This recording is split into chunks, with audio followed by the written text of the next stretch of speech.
The freehold market is on fire! Stay tuned in this episode to Prime Properties TV to see how your detaches, semi-detaches, and townhomes did in 2016.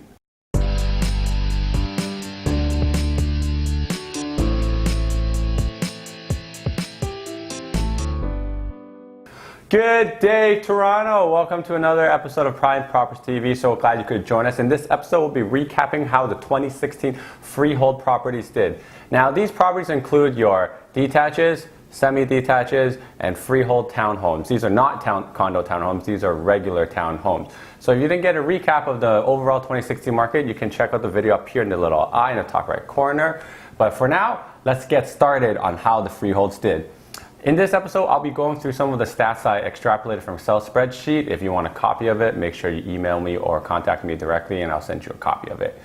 Let's get started. First one, everybody's favorite, the detached homes. Now, the detached home is everyone's favorite because everyone wants a backyard and no neighbors beside them.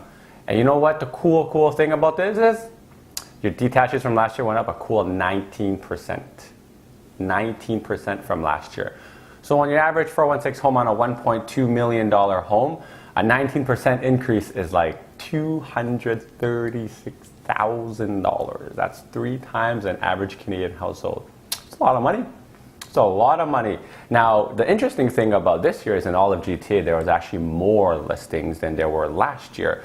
So what does that tell me? Either people are realizing the market is very hot right now and they are cashing out by selling their detached homes.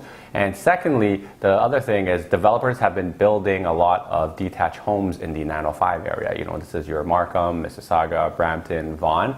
And people are starting to sell those because they bought them at a lower rate from years and years ago. And now that they're finishing, they're like, whoa, there's so much money in it. If they're not going to live in it, they can sell it. Now, here is another really ridiculous stats, and yet the 905 you have always impressed me. Detaches went up 22% last year from last year. That is insane. Generally speaking, last year the detaches in the 905 were about 800,000, a little bit more. And if you bought last year, that's a cool $1 million that you're sitting on right now just for buying last year. 905, you have ceased to impress me yet again. What this tells me is that there's a huge demand in the suburban area and that a lot of people are actually choosing to move up there because you know what? You can't find a detached home in the 416 for $1 million right now. It's just ridiculous. So stay tuned as 905. I think we'll be catching up to the 416 very soon. Your second, this is a semi. Now this is not half a house. It's half your house is attached to another house. Okay. Now in the 416, they've been going for $850,000. That's a cool 17% increase from last year, which is like quite significant. In the 905, you're looking at a $580,000 price tag for a semi-detached, which is also about a 17% increase. Now, nothing too crazy here, but because of the lack of supply, you can clearly see on the chart that there actually is less listings that came out this year. Semis tend not to be built too much, and there tend not too many because they're more of an old school kind of home. A lot of the developers are building detaches and townhomes now. Now, how do I think 2017 is going to shape up for semi-detaches? Well, there's going to be a lot less supply next year, and likely that I think the 905 in terms of increase will surpass the 416 because simply there's just more supply in the 905 and there'll be more bidding wars in the 905-40 semi-detaches because those who are priced out of the detaches and can afford a little bit more than townhomes will want a semi so that half their walls aren't attached to a neighbor. Number 3, a townhouse. Now a townhouse means both of your party walls or your house walls are attached to a neighbor. And they've basically kind of become a starter home, quote unquote, for a lot of Canadian families because, you know, it's basically the least expensive house that's freehold you can get that's not a condo. Okay, now in the 416, you got a pretty solid $619,000, which is pretty high. And in the 905, it's a cool $523,000.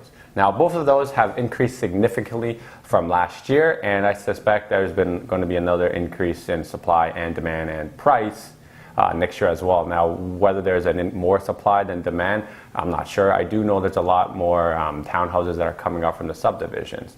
Now, the interesting thing I notice is that in the overall GTA, specifically the 905, the semis are only $50,000 more than a townhome. And the reasons for that is because, like I was saying before, developers are building more townhomes because there's not enough land. So you can squeeze more properties in that land, which means more profit and margin for the developers, hence more townhomes. The second thing is the prices are high in townhomes because these townhomes are new. They all have the shiny appliances, granite countertop, higher ceilings, a finished basement that you can actually use as like a media room, and those gather a lot more money on it than actually say an older semi. So that's kind of why the fluctuation in price is actually not that big of a difference. So depending whether you want more space, town versus semi, or you want something newer, you'll know where you're kind of targeting. Now, the overall market and basically how it did, the days on market, which is a stat of how long a listing has stayed on the market for, has decreased significantly. So what does that mean? Properties are being snatched up significantly faster than they were the previous year. This is due to the fact of unconditional offers. And what an unconditional offer is, basically sellers don't want any conditions. You either buy on the spot and we close in X amount of days and it's a done deal. So, you got to watch out. So a lot of the buyers are making sure they have their mortgage, financing, and inspections all ready and set up in place to get those going. The second thing is freehold properties are being sold way over asking. You're looking at 110 to 120%. I actually saw a house that was 140% over asking. It was nuts. And the reason why we have that is because you have a lot of realtors that are actually underpricing these house market value, underpricing the properties to market, and what that means is it drags a lot of buyers to come see the property. They're like, oh, we can get that, but everyone already knows that there's going to be a bidding war and they're going to go with the highest offer. So it's 100% a seller's market right now. There's no doubt. From my experience, I would count for every single one seller that I have, there's about 13 buyers out there. It's pretty ridiculous ratio. That's less than 10%. So the demand is clearly there. So will this craziness of freehold continue in 2017? Hard to say. By my educated guess, I would say likely, because there's a lack of supply. For every single one seller out there, there's about 12 to 13 buyers for property. So by simple economics, no supply, no land to build on, that means increase in demand and increase in property prices. It's very easy to look at. And now if you really want to learn about how there's a lack of supply, you can check out this video about the market crash over here, about how we actually have no land to build on. And to wrap up, here's some crazy things that I found in the 2017 freehold market, just to kind of give you guys an insight onto how things are looking out. In Richmond Hill, I was looking at new builds, and remember, developers price their properties out in the future. So this is a development that'll finish in 2-3 years. I saw a starter home in Richmond Hill. This is like a townhome, starting at $1.2 million. Developers are the smartest people in real estate. They know where to build, they know where to build and make the most money. So if it trends that way, that's a pretty serious increase. Another crazy thing that talks about the GTA is in Burlington, the last piece of land, the developer has built some houses there, a 40-lot detached. They were asking $1 million. $1 million in Burlington. Okay, this is on the edge of the GTA. And people thought it was crazy. Guess what? Phase 1 sold out.